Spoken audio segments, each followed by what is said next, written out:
자, 다섯 번째 썰 한번 가보도록 하겠습니다. 댓글 컨텐츠고 영상 제목, 지금 자영업하면 적자입니다. 뭐 못하면 본인 잘못이라고 하는데 한번 해보면 그런 말 못합니다 라는 영상이 달린 댓글입니다. 여러분, 우리나라는 아시다시피 자영업 공화국이에요. 자영업이 너무 많아요. 근데 이게 좋은 게 아니에요. 왜냐하면 우리나라 사람들이 자영업 한다는 건 뭐예요? 그만큼 이제 장사로 먹고 사는 사람이 많은 건데, 이 자영업이 위험한 게 뭐냐면 우리나라에 자영업 하는 사람들 중에 빚 없는 사람들이 없어요. 여러분, 자영업 하려면 창업비가 되잖아요. 창업비가 많이 들죠. 근데 대다수의 분들이 돈을 모아서 뭔가 빚 없이 하는 사람은 별로 없고 다 대출받아서 합니다. 그래서 자영업자분들 보면 다 빚쟁이에요. 죄다. 특히 프랜차이즈 하시는 분들은 다 대출이 껴있다고 생각하시면 돼요. 뭐 피자집, 치킨집 이런 곳. 왜냐, 일반 한국 사람들 돈이 없거든요. 자본금이 없어가지고 장사는 해야 되는데 또 창업비 많이 들잖아요. 그러다 보니까 빚을 내가지고 장사를 합니다. 그거 자체만으로도 위험하죠. 그런데 장사가 잘 되면 모르겠지만 장사가 잘 되는 곳은 그렇게 많지 않습니다. 우리나라 전체 자영업자 중 70%는 순수익 200도 못 가져간다고 합니다. 200. 아니, 200도 못 가져가면 장사를 왜 하죠? 여러분, 그렇지 않습니까? 근데 그런 분들이 많아요. 울며 겨자 먹기를 하시는 분들. 이미 찾았으니까. 그래서 자영업이 만약에 망하고 힘들잖아요. 그럼 그분들 사실 좀 방법이 없어요, 이게. 유튜브 같은 거 보면 뭐 자영업 장사 잘 되는 분들, 나이가 젊은데 뭐 달에 많이 번다고 하는 그런 영상들 여러분 봤을 거예요. 그런 영상 유튜브 인기 많거든요. 근데 절대 그렇지 않아요. 뭐 그분들이 못한다는 거 아니에요. 그분들이 잘하니까 나왔겠죠. 근데 그 유튜브 영상에 나온 분들도 얼마나 살아남을지 모릅니다. 장사 지금 폐업하는 분들도 잘 되는 시절이 있었어요. 항상 망했던 건 아니야. 근데 장사라는 게 일정 이상의 어떤 고매출을 계속 찍는 게 정말 어려워요, 이게. 장사를 좀 해본 분들은 아실 겁니다. 만약에 뭐 순이익을 1000만원 가져간다고 하면 이걸 10년 동안 내내 찍는 건 어려워요. 오픈발이거나 아니면 뭐 좀 갑자기 좀 시기를 잘 만나가지고 잘 되는 건 분명히 있어요. 그런데 이게 장사하기 어려운 게 뭐냐면 경쟁업체가 생긴다거나 아니면 이제 코로나 같은 변수가 생겨버리면 내 의지와 상관없이 매출이 감소한다는 거예요. 장사는 좀 변수가 많은 것 같아요, 자영업은. 특히나 코로나는 너무 변수가 심한 것 같고, 그리고 또 그 같이 일하는 직원들 변수도 있을 거예요. 그리고 손님 변수도 분명히 있습니다. 손님들 중엔 또 빌런도 있기 때문에. 지금 자영업자분들이 가장 두려워하는 게 뭔지 아세요? 뭐 코로나도 있겠지만 가장 두려워하는 건 뭐냐 하면 별점 테러예요. 별점 테러. 운ян이 공감하시죠? 아니, 별점 테러가 왜 자영업자분들이 두려워하냐면, 별점 테러 하게 되면 어떻게 되냐면요, 보통 모든 음식점이 요즘 배달을 먹고 살잖아요. 그럼 배달 어플에 등록을 해야 되거든. 등록을 할 때 상단에 뜨는 그 기준이 뭐냐면 평점이에요. 평점. 평점이 높아야 위로 올라갑니다. 평점이 낮으면 어떻게 돼요? 내려가요. 내려가면 어떻게 되냐, 사람들이 그걸 떠도 안 봐요.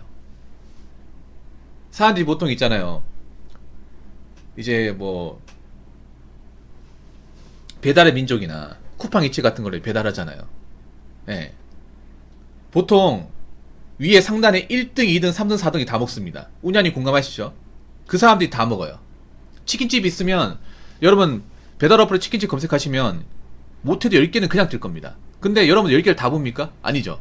1등, 2등, 3등, 4등 스마트폰 어플로 화면에 딱 뜨는 그거만 보고 밑에 내리지도 않아요. 그런 적 있을 겁니다. 여러분 생각해봐. 어플로 주문할 때 밑에 것까지 다 보는지.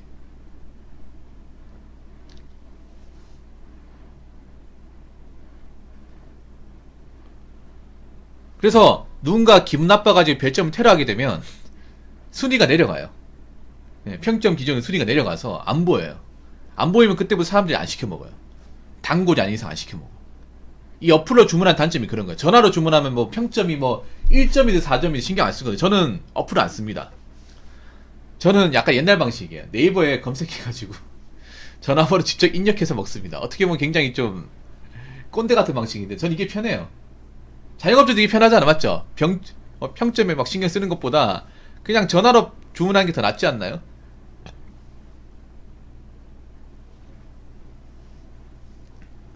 그래서 지금 자영업자분들은 그 평점 노이로제예요 지금. 아, 상관없습니다. 이벤트 뭐 안 받아도 돼. 그런 거 안 받아도 됩니다. 자주 시켜 먹는 게 아니라서. 아니, 자영업자분들은 그게 낫지 않나요? 전화로 주문해가지고 현찰로. 저 현찰로 먹거든요. 이번에 치킨집도 현찰로 가가지고 현찰로 이제 받아가지고 주고, 그리고 테이크아웃으로 받아갔습니다. 이게 자영업자분이 제일 좋아하죠. 왜냐면 여러분 그거 아십니까? 오히려 테이크아웃이 장사하는 입장에서 나아요. 왜 낫냐 하면 배달 기사들 그 인건비를 안 줘도 되거든요. 여러분 잘 몰라서 하는 건데, 제가 전에 알려드렸는데 뭐냐면 치킨을 시키잖아요. 치킨 시키면 보통 치킨값 플러스 배달비 2,000원 정도, 2,000원 정도 더 나와요. 여러분들이 만약에 치킨을 24,000원 주고 먹잖아. 그러면 그 배달비 2,000원까지 해가지고 26,000원이에요. 근데 사람들이 착각을 하는 게, 아, 그러면 배달 기사들 2,000원 받고 일하면, 이게 아니에요. 보통 치킨집에서 배달 기사를 보려면 4,500원이나 5,000원 줘야 돼요. 그러면 이게 어떻게 되는 거냐 하면 우리가 2,000원 내고 나머지 2,500원은 치킨집에서 내는 거예요. 배달집에서 내는 겁니다. 사람들이 이걸 잘 몰라요. 그러면 이분들이 돈을 더 내는 거예요. 배달을 하는 그 기사들한테 돈을 더 지어주는 겁니다. 별도로. 그렇다고 치킨 시키는 고객들한테 배달비를 다 내라고 할 수는 없어요, 이게. 그래서 테이크아웃으로 가져가면 그분들이 배달기사를 부를 필요도 없고, 뭐 배달기사가 먹튀할 이유도 없고, 그리고 돈 바로 받아줬고, 그리고 배달요금 따로 지불할 이유도 없고. 그래서 좋은 거예요, 여러분. 그래서 웬만하면 테이크아웃으로 가져가는 게 좋습니다. 귀찮아도. 아무튼 지금 자영업자분들 굉장히 힘듭니다. 자, 댓글 한번 읽어보도록 하겠습니다. 1번, 자영업 너무 많음. 평균 수명 5년 넘기기 힘든. 2번, 대부분 프랜차이즈. 그 중에 비슷한 브랜드 너무 많음. 3번, 소비자는 선택의 폭이 더 있지만 점주는 돈이 안 됨.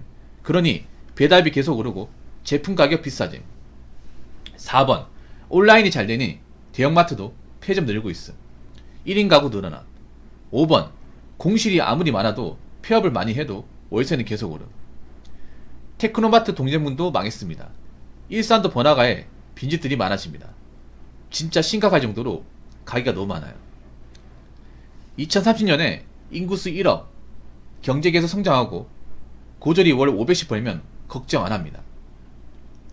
점점 돈 버는 파이는 줄어드는데 경쟁자는 많아지고 소비자는 비싼 물가를 감당 못합니다.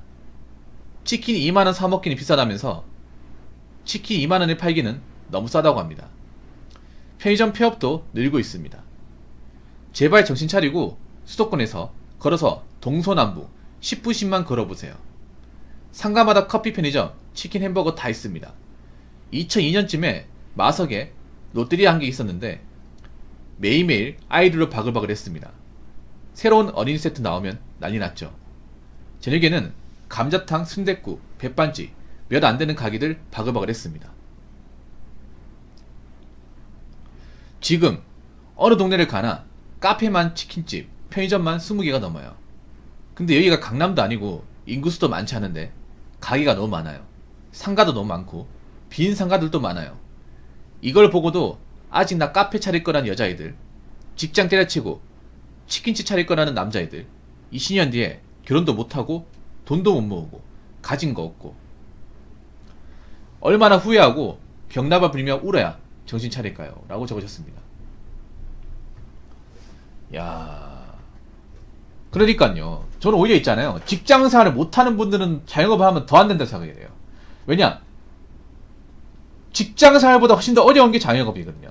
보통 사람들이 자영업하는 이유가, 특히 젊은 사람들 자영업하는 이유가 직장생활 못하는 분들이, 아, 난 직장생활 안 맞아, 난 혼자 장사하는 게 좋아, 이렇게 합리화시켜서 장사를 많이 합니다. 여러분 인정하시죠? 근데 그런 분들이 잘 말아먹어요. 아주 밥 먹듯이,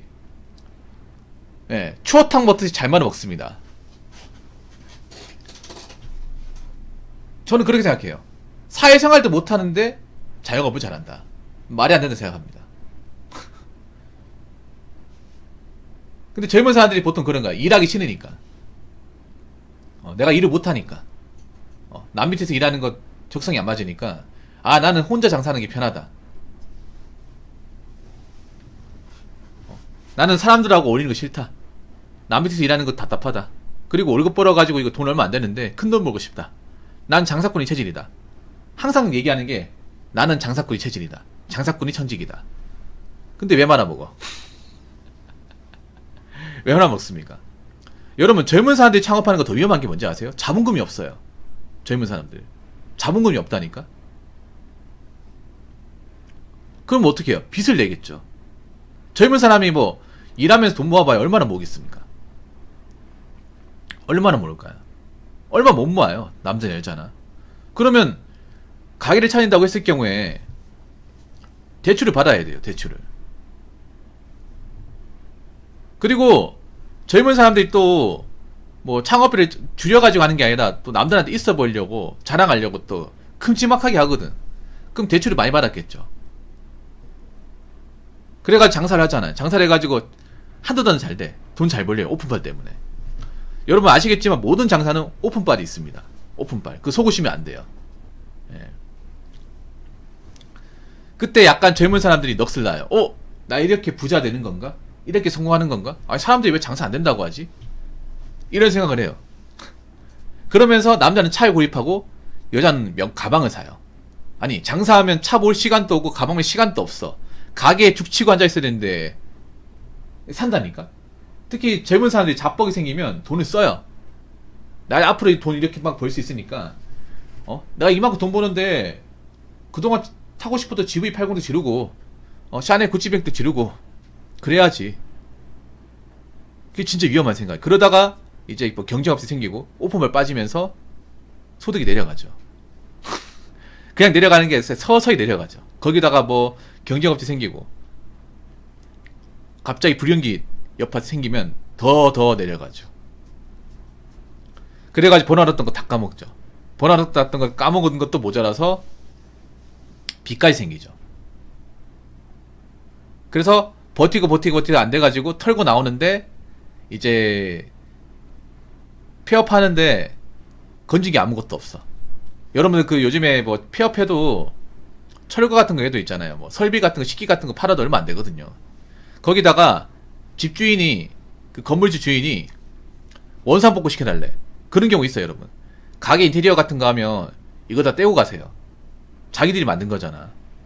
이거 다 떼고 이거 시멘트는 다시 새로 하고 가세요. 원상복구 시켜줘야 돼요. 원상복구 하는 것도 돈 꽤 많이 듭니다. 그러면 빚만 잔뜩 얻어가 나오는 거예요. 그 상태에서 다시 이럴 수 있겠습니까? 그 상태에서 빚이 뭐 한 수천만원, 5천만, 6천만 될 수 있고 억 단위까지 갈 수도 있습니다. 서울 같은 경우에 망하면 억 단위예요. 서울은 스케일이 커. 서울은 애초에 창업비도 많이 들잖아요. 거기도 유지비도 많이 들고. 그래서 서울은 망하면 쫄딱 망하는 거예요. 이게 그냥 망하는 게 아니라. 그래서 서울에 이제 뭔가 창업하는 거 신중하게 생각을 해야 돼. 서울은 잘 되면 돈을 많이 버는 건 맞아요. 맞는데 쪽박 차면 정말 평생을 힘들게 살아요.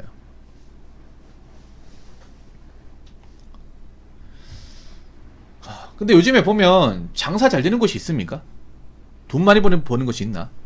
이게 젊은 사람들이 왜 그런지 아세요? 젊은 사람들이 자꾸 SNS나 유튜브 같은 걸로 TV에 맛집 같은 거 장사 잘 되는 거 줄 서 있는 거 보다 보니까 거기에 혹하는 분들이 많아서 그래. 거기에 혹하는 분들이. 특히 나이 어린 남자 여자분들 장사하지 마세요. 여자분들 카페 차리지 마. 카페 차리 시집도 못 가고요. 마통으로 연명하고 삽니다. 마통으로 연명하고 살다가 나이 차고 막히는 세대 되는 거예요. 카페 하나 차린 것 때문에. 여자분들이 카페를 굉장히 우습게 생각하는 분도 많거든요. 여자분이 좋아하는 그 풀피네네카 있잖아요. 그 창업비 많이 듭니다, 여러분. 일반 음식점보다 창업비 많이 들어요. 풀피네네카, 플로리스트, 필라테스, 헤어샵, 네일아트, 카페, 이 중에 창업비가 적게 드는 게 없어요. 가장 만만한 게 카페인데, 동네 카페 같은 거 해도 한 4, 5천만 원 깨질까요? 서울은 더 깨지고, 프랜차이즈 하면 억은 그냥 넘어가고. 여러분 지금 커피 전문점이 없어가지고 우리가 커피를 못 사 먹는 게 아니란 말이에요. 커피 전문점 너무 많아. 그리고 우리가 프랜차이즈 커피 안 마셔도 뭐 편의점 가서 마실 수 있고 집에서 커피 믹스 마셔도 돼요. 아니 집에 커피 머신도 있잖아요.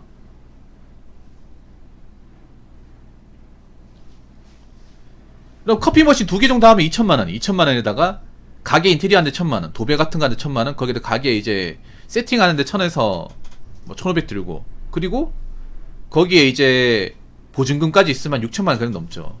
쪼매난 거에도 그 정도야. 쪼매난 거에도.